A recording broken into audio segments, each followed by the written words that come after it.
Hello everyone, good evening. Sorry to interrupt what I'm sure are scintillating conversations.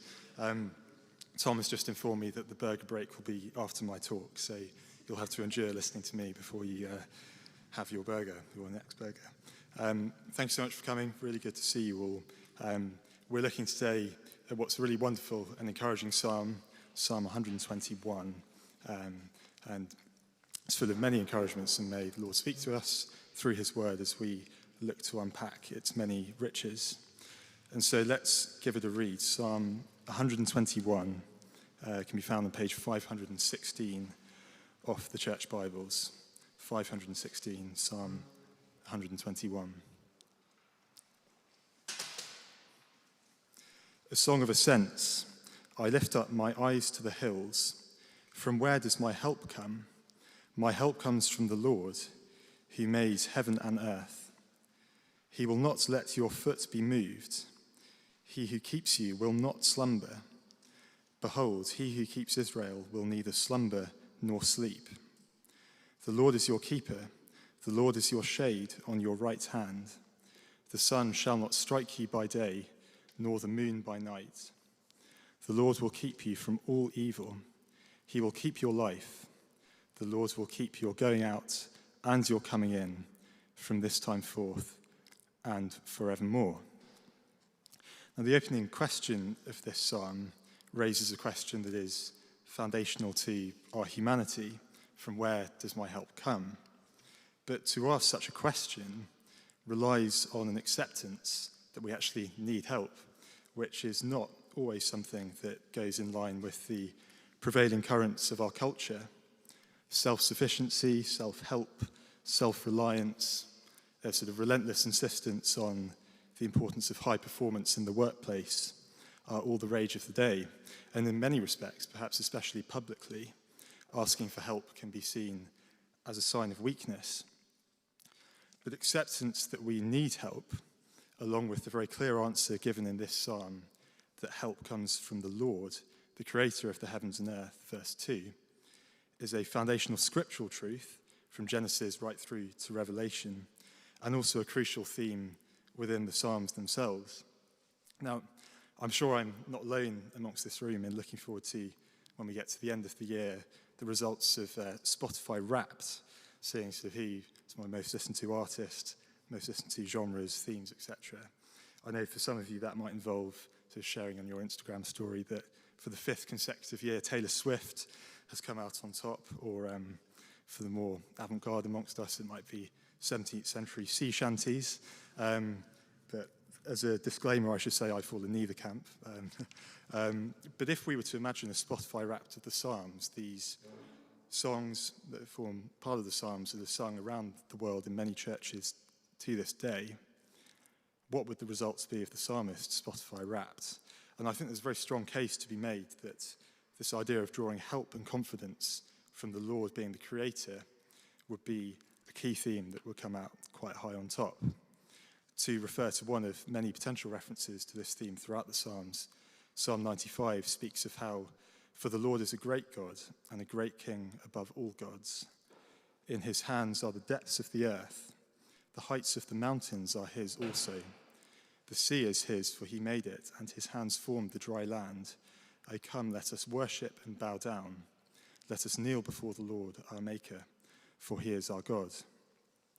But what ultimately do we mean by help in this context? I think there's a danger that, like love, or if we go back to December 2020, a substantial meal, help can be quite a nebulous and subjective concept that is quite difficult to pin down with any sense of accuracy. But the exact context of Psalm 121 within the Psalms helps us discern with greater clarity what is actually meant by help in this context. So Psalm 121 falls within a section of Book 5 of the Psalms, which is a group of psalms called the Song of Ascents. These were songs that were sung by pilgrims on their way to Jerusalem as they underwent an arduous journey with many treacherous hazards ahead of them.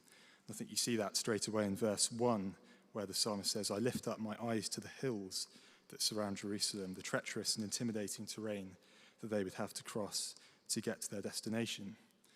Likewise, for Christians today, although we don't make the same sort of physical pilgrimage to the physical earthly Jerusalem as the pilgrims depicted in this psalm, we nonetheless face a challenging and hazardous journey to our heavenly destination, our heavenly Jerusalem, our heavenly city that we are journeying towards.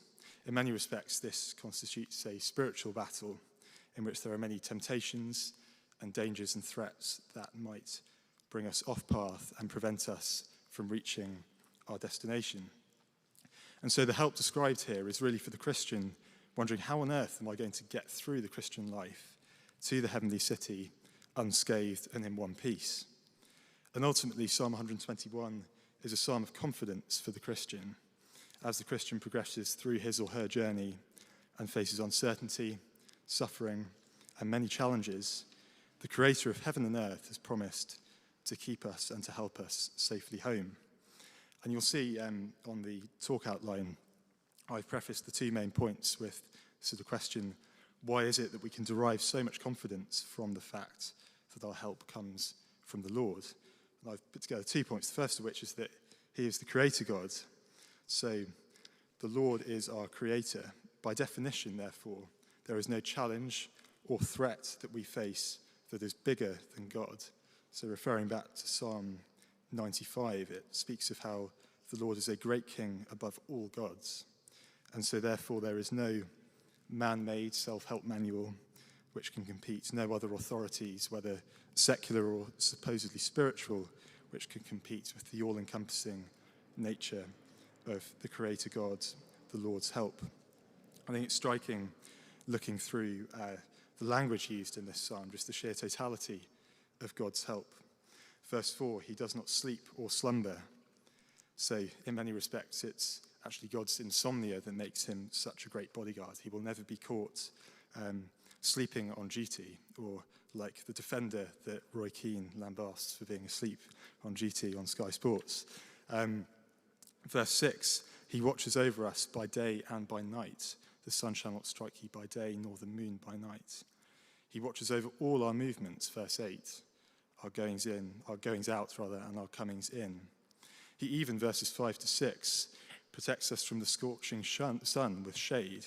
And I think this is sort of partly a reference to the immediate physical environment that the pilgrims found themselves in. So scorching heat in Jerusalem, making their ways up the hills to their destination without the right protection, without the right shade. This is sun that might prevent them from reaching the heavenly destination. And I suppose this is something we can all relate to, a lot of this imagery, and I think particularly the idea of having protection from the scorching sun with shade. I'm sure all of us in this room have felt the full force of the sun, perhaps when on holiday, and even the most assiduous of Factor 50 wearers will have at least seen the effects of the sun on other people, perhaps especially if you make a habit of holidaying in Benidorm. We also see in verse 8 the eternal nature of God's help from this time forth and forevermore. And so we see all these great total characteristics of the all-encompassing nature of God's help that is from this time forth and forevermore. So therefore, as we face danger, trouble, and the uncertainty of the future, which we undoubtedly do and will, we can be steadfast in confidence that nothing ultimately surpasses God in power or in scope, and that he will watch over us as we go through our Christian journey. But secondly, I think there's more to the confidence that we can derive from the fact that our help comes from the Lord than just the fact he is the Creator, because we also have a Lord who keeps his promises, who is intent on bringing his people safely home. The Psalms are redolent with language which emphasize the Lord's covenantal loyalty to his people. Again, to refer to one of many potential references of this theme, Psalm 107 speaks of how the redeemed of the Lord have been gathered, which is an answer to the exile's prayer from the end of the previous psalm, Psalm 106. Psalm 121 and the Song of Ascents generally continue this theme through the idea of God's people journeying to the heavenly city. And the Lord, the covenantal Lord, is intent on keeping his promise to see these people safely home. And the fact that the Lord depicted in this passage is a Lord who keeps his promises, I think is evident through the language. You'll notice that the Lord that's referred to is referred to in capital letters. And in the Bible, this means Yahweh, the personal God of Israel. So this is a personal pledge from Yahweh, the personal God of Israel, to his people to see them safely home. Likewise, I'm sure you will have noticed the repetition of keep throughout the passage. Verse 3, he who keeps you will not slumber. 4, he who keeps Israel will neither slumber nor sleep. Verse 5, the Lord is your keeper. Verse 7, he will keep your life. Verse 8, the Lord will keep your going out and your coming in. And so we have this personal Lord, the personal Lord of Israel, who is intent on keeping his people in all aspects of their life to make sure they get home to the heavenly city as he wants them to. Now, I wonder, when you heard the image of, in verse 3, he will not let your foot be moved, how you responded to that. It's quite an interesting idea, the Lord not allowing his people's feet to be moved. Again, I think this is partly the sort of response to the direct physical context of the pilgrim's journey, foraging up all these hills, lots of risks of slipping, of falling, of getting injured and not making it to Jerusalem. But this is a image that I think we can all relate to, especially the sort of hikers and mountaineers and Bear Grylls aspiring members of our congregation who go through arduous terrain in their spare time as a means of fun.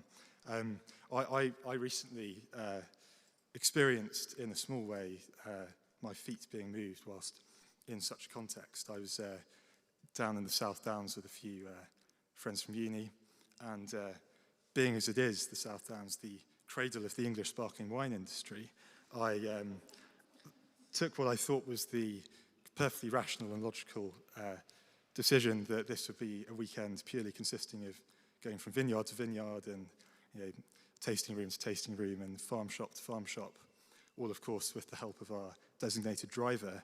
But the tyranny of the majority, such as it was in this situation, decreed that we would actually spend the whole weekend walking through the hills, something I was totally unprepared for. And I think I can say on good authority that loafers in the English countryside are not a match made in heaven. And I spent much of the weekend perpetually stressed about whether I was going to slip up or fall over or get seriously injured. But to return to the much more important context of Psalm 121, the stakes here of one's feet being moved are just so much higher, because really this is getting at the risks of the Christian falling away, of stumbling and of not making it home, of slipping up on their journey and not reaching their heavenly destination, a very serious and grave outcome. But again, going back to the language used in the psalm, the Lord, the personal God of Israel, has promised to keep his people on numerous occasions and is intent on seeing his people safely home to the heavenly city. And so as we come to conclude, I think it is important to note, however, that we shouldn't read this psalm as meaning that the Lord's help will make our life comfortable and easy and straightforward. You don't need me to tell you that life is full of challenges and difficulties and uncertainty, and Christians are by no means exempt from those things. When thinking through this, I found a quote from a commentator on the Psalms called Derek Kidner helpful in thinking this through. He said that to be kept from all evil, verse 7, does not imply a cushioned life, but rather a well-armed one. And so, while the Lord's help does not promise that the Christian journey will be easy, we can rely on the fact that the Lord's help, being as he is the Creator and the covenantal Lord who keeps his promises, provides an unrivaled armory for us to make it safely home. And so what should our immediate response to this be? I think ultimately it has to be for us to look to the Lord and draw near to him. We should not rely on any sense of the value of self-sufficiency in seeing us home in our Christian journey. There is no way that a sinful human and a fallen human can self-sustain himself or herself from all evil through to the final heavenly destination with no help from the Lord. In Genesis 3, in the fall, we learn that the serpent deceived Adam and Eve into eating from the tree, partly on the grounds that they would be wise and all-knowing like God, and they wouldn't have to refer to his wisdom. And this is the root of many problems affecting our view of help and whether or not we need it. But holding steadfast to the Lord, we can be encouraged by both the words of Psalm 121 and of Psalm 122, which opens as follows: I was glad when they said to me, let us go to the house of the Lord. And so let us rest on the Creator God who keeps his promises as ultimately fulfilled by the death and resurrection of his Son, Jesus Christ, on the cross. Even when we feel disheartened and discouraged and feeling as if we want to give up on our Christian journey, let us spur each other on in confidence as we walk together on our Christian journey to the heavenly city. You'll see that there's some further sort of application questions on the handout to help us think about the passage more. But before we turn to that, why don't I pray quickly? Father, thank you so much for the great encouragement that is Psalm 121. Thank you that we can derive help not from any sort of secular authority or any other authority, but from the Lord, the creator of heaven and earth, and the Lord who is intent on and who does fulfill his promises. And please help us to be spurred on by this as we go through difficult times in our journey, in our faith, and when we suffer from temptations and we almost want to give up. Please help us to draw strength from the message of Psalm 121 and encourage each other in the process. Amen.